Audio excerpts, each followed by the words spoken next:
For application course final project, I'll show you how to create a chart using Excel.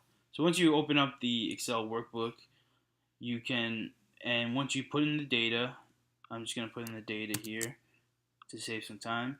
Something like this, it could be whatever, it could be months, it could be any type of category you want.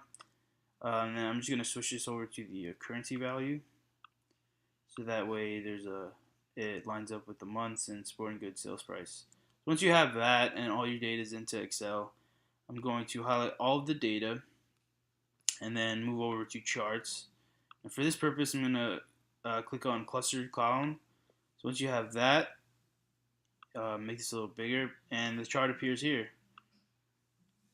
So as you can see, there isn't a title for the chart, so I'm going to go ahead and make one here. So you can go to chart layout and chart title up here, and then a chart title will appear. So I'm just going to give this sporting goods sales price. Once you have that, you can also notice that there aren't any axis titles. So I'm going to go ahead and create a horizontal axis, which I'm going to just label as months.